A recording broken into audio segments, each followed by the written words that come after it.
Alors, dans le cadre de mes petites interviews pour présenter un peu les joueurs de la SPTT Brest qui va affronter le Stade Brestois en Coupe de France pour ce 7e tour, je rencontre aujourd'hui Giovanni Mirolo. Salut Gio. Salut, ça va? Ça va? Ouais. Alors, on sort du match contre l'ASB, victoire de 1. Ouais, victoire de 1, j'ai envie de dire ouf, on sortait d'une prestation un peu timorée face à Port-Salle, mardi. L'objectif c'était d'avoir 12 points après nos 3 matchs de championnat avant la coupe.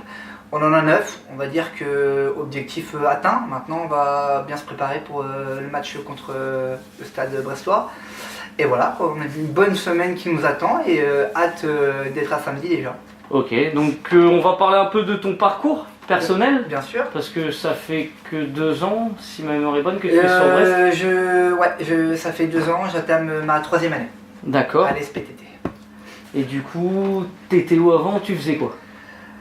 Alors, mon parcours sportif. Au niveau football. Au niveau parcours sportif football, avant j'ai joué à Jarville. Donc j'ai commencé à l'âge de 4 ans. Jusqu'à mes 23 ans, j'ai joué à Jarville. Donc j'ai fait toute mon école de foot là-haut. Enfin, j'ai passé toutes les classes. J'ai joué en CFA2 à Jarville. Ensuite, j'ai déménagé par rapport au boulot. Donc je suis parti jouer sur Paris, en région parisienne, à l'Ararat Issy-les-Moulineaux, qui évolue en CFA2 quand je suis arrivé. Donc j'ai fait quelques matchs et puis après on est descendu, donc des H, des SR, comme ils appellent chez eux. Et pour atterrir il y a maintenant 2 ans à la SPTT Brest. Qui joue à un niveau première division. Voilà, moi je voulais jouer au foot pour me faire plaisir et depuis que je suis à la SPTT, un cadre convivial avec des gens super et c'est génial. On sait que la SPET c'est un club très familial, c'est réputé vraiment familial, convivial, beaucoup de gens se connaissent ou sont là depuis qu'ils sont tout petits. Ton intégration s'est effectuée comment? J'ai eu cette chance d'avoir bien été intégré par les cadres en fait de la SPTT. L'avantage aussi que j'ai eu, c'est qu'on a le même âge, on a tous 30 ans, 31 ans, donc du coup l'entraîneur m'a bien accueilli, je me rappelle à l'époque Thomas Crétin, Julien aussi da Silva m'a bien accueilli et les deux Jérém Casto et Jérém Vautrin. Non, mon intégration s'est fait petit à petit, mais rapidement aussi.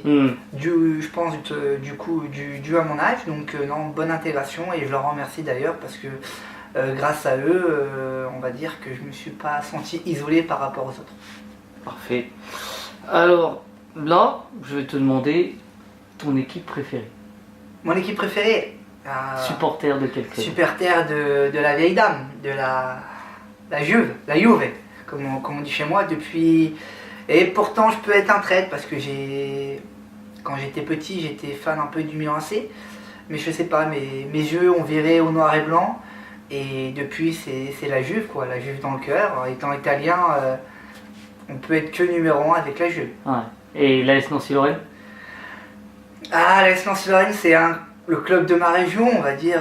C'est le club de cœur, mais voilà, c'est parce qu'on est supporter de la ville, on va dire. C'est comme un Parisien, il doit être supporter de Paris. Ouais. Un Brestois, il doit être supporter de Brest. Je suis supporter de Nancy quand il joue, mais mon cœur est plus Juventus. Le Stade Brestois, ça fait quoi de jouer contre eux? Bonne expérience. C'est la cerise sur le gâteau quand tu fais un parcours en Coupe de France. T'as qu'une envie, c'est de jouer une grosse équipe, une Ligue 1, une Ligue 2 ou alors une nationale. Et la cerise sur le gâteau, on a eu la chance de faire un bon parcours en Coupe de France pour pouvoir jouer le Stade Brestois.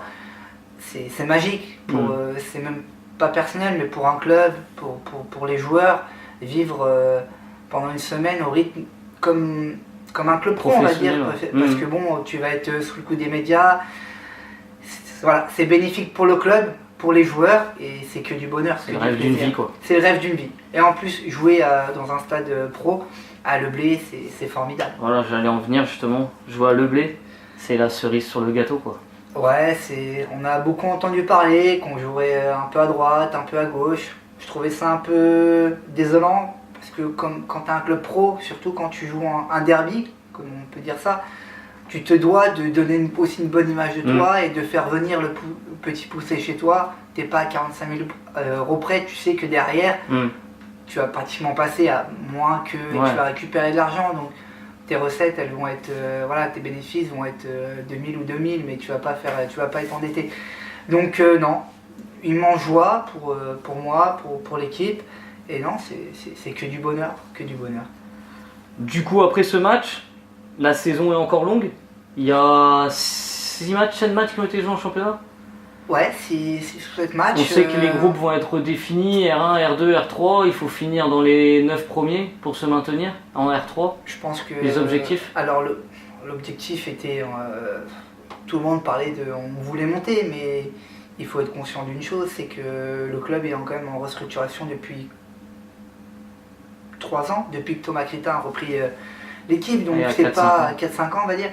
Donc c'est pas non plus, voilà, petit à petit on est monté l'année dernière en faisant une très bonne saison, voir match par match. Maintenant on fait un début assez timoré, on doit avoir 3 victoires, 3 nuls, non, 3 victoires, 3 défaites et 1 nul, si je me trompe pas.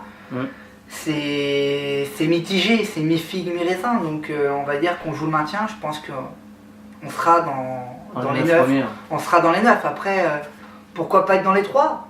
Je nous le souhaite. Après, mais la route est encore longue. Il y a encore, on n'a pas joué tout le haut de tableau. Du coup.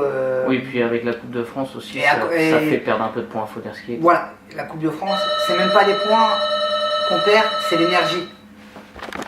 Il me reste une petite question pour toi, Joe. Objectif personnel pour toi cette année et ton souhait Mon pour objectif la saison personnel, c'est pas plus personnel, c'est beaucoup plus collectif. La montée en R2, c'est le plus important. Après, personnellement, j'ai pas de souhait en particulier. Peut-être mettre un peu plus de buts, c'est tout. Voilà. D'accord. On va passer aux questions-réponses. Je pars sur 20 questions en chrono. Ouais. Tu réfléchis instinctivement. Très bien. DSP ou Corona? Aucun. Coca ou Pepsi? Coca. PSG ou OM? Aucun. Messi ou Cristiano? Messi. Thé ou café? Thé. Blonde ou brune? Châtain. Guardiola ou Mourinho? Guardiola. Beurre salé ou beurre doux? Beurre doux. Captain America ou Iron Man? Captain America. Mohamed Ali ou Mike Tyson? Mohamed Ali. Stéphane Curry ou LeBron James? Stéphane Curry. Tony Montana ou Michael Corleone? Les deux. Raclette ou fondue? Raclette. Viande ou poisson? Les deux. Federer ou Nadal? Federer. Real Madrid ou FC Barcelone? FC Barcelone. Karim Benzema ou Olivier Giroud? Alexandre Del Piero. McDo ou Burger King? Burger King. Canal Plus ou Beansport? Beansport. Raymond Chappelle ou Francis Leblay? Francis Leblay. Merci Giovanni. Merci.